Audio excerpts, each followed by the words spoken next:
That's a bat box we've just installed at a house, a home here in central Trinidad, where the people were having some issues with some little bats that were living in the roof. Now, these bats don't cause any damage at all. Bats are not rodents. They don't chew on things or anything like that. But they can run around in the roof and make little squeaky noises, which can be a little bit annoying. So we will have to advise people with regard to using exclusion devices, that is, devices that once we find out where the bats are coming in and going out, we can put an instrument there, a tube, that allows the bats to leave safely, and we always do it when the bats are not in breeding season, not feeding pups, because they usually leave their pups behind. So we do it out of the breeding season. And what we do is we find out where the bats are exiting and entering, and we put exclusion tubes that allow them out. Now we have an exclusion tube here. This is an exclusion tube that we installed at one of the emergence points where the bats were using to come in and come out. This tube allows the bats to fly out safely, but they can't get back in. Now what needs to be done when these bats have come out, and we know we've done it not in the breeding season, so there are no baby bats inside, then the hole, this exit point, is blocked. So the bats can no longer use it. And we will follow that along every emergence point in this building to make sure the bats come out. Then the holes are blocked, so the bats can't come back in, but we will never advise anyone unless they're also using an alternate place for the bats to go, because these bats are very important. So we want to put up a bat house, and that's also what we're doing here. This particular species we're dealing with here are very small insectivorous bats. They're tiny. They can get into spaces 3/8 of an inch wide. So they're very small, and they're also very clever, right? They were using the slats that you can see on the other side of this window over here to get in. It was one of the emergence and exit points. So we put this black plastic sheeting that not only blocks them from figuring out how to get back in, but it's too slippery. They can't get a grip on it. So this is a good way of excluding bats from a building. Again, we do not do exclusions unless we have an alternate place for the bats to roost. This is a wooden bat house. This particular one is quite small. It's a single chamber. Now, bats are complicated. They're very clever. They're mammals, so they have friends and family that they will roost together with. So, in a situation like this, where we have several exit points, so we have several different colonies of bats living in the building, and they're very small, little things like this. They're very tiny, and you can't just have one bat house installed, right, like this. Or you can have another kind of bat house that has more than one chamber. This one only has one chamber, so we have to put up a few of them, because bats, if they can't get back into the roof, they will find their friends and their family, and they will find this alternate space which they will crawl up and go up inside, and this is where they will find their new home. But you can't just put one of these up, because bats who are strangers to each other which will not roost together. So in the case of this, where it's just a single space, a single hanging point for them,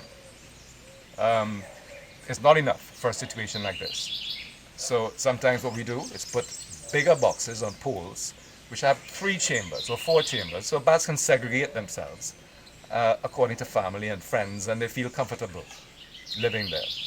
The important thing and the important point of this is that when we exclude bats, when we evict bats, they need to have somewhere else to go. We caught the bats this morning just before they were trying to re-enter their usual spots where they were living. And this is the type of bat we're talking about. It's one of the mastiff bats. And this one is called Molossus molossus, that's his Latin name. And if you look up in the skies in the twilight in Trinidad, morning or evening, you will see little bats flying speedily very hurriedly and sort of zigzagged in a very erratic fashion in the sky. And the reason they're doing that is because they're catching bugs, and the bugs they're catching are beetles. They will eat between 25% and 50% of their body weight in insects, beetles especially, every night. And again, beetle grubs are major pests for agriculture. So these are very, very good bats. So when we evict them from a house, right, we want to make sure they have somewhere else to go. So again, bat house, we have the eviction methods. There are different eviction methods depending on the problem. And then we have exclusion methods, which is blocking their entrances. And what we're doing here is getting them accustomed to their new home, which is the bat house. And that's the only way that we would advise. They must have a bat house first, then we evict, then we exclude, and we get them accustomed to their new home, which is no longer in your roof. I'm just removing one of the bats that we captured last night and about to post him into the bat house so he gets accustomed to his new home. Get him out.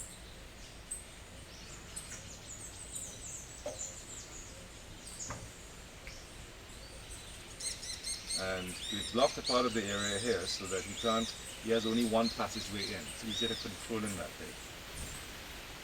There he goes. One.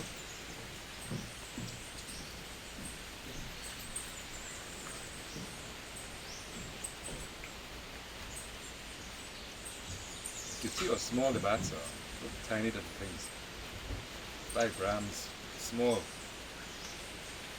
There's number 2.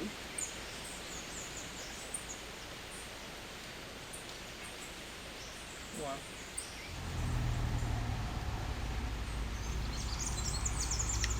Number 4.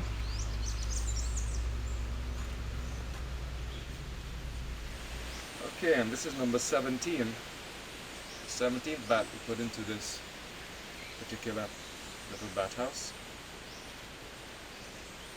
There he is. And he's gone up in. Very, very easy. Again, bat house. You must have a bat house first. You get a bat house.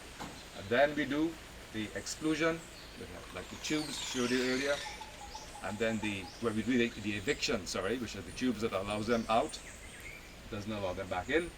And then we do the exclusion, which is blocking the holes that they use. I just posted the last of the 17 bats that we caught this morning. They're all in the house.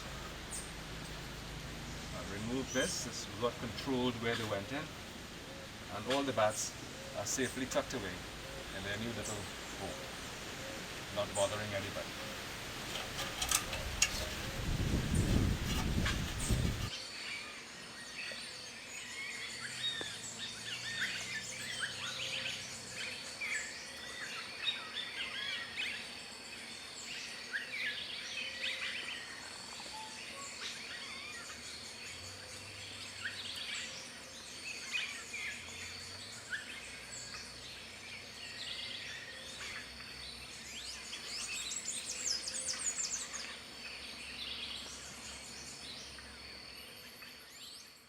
In central Trinidad, 1 year later, our bat house has now new residents. The bats that used to be in the roof of this house are now living in this bat house outside, causing no more problems.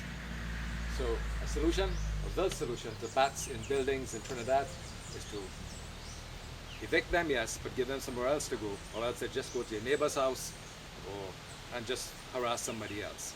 So this bat box is an alternate place for them to go to, and gives them a new home. They're not bothering anybody. And that's what we want, to encourage more and more in Trinidad.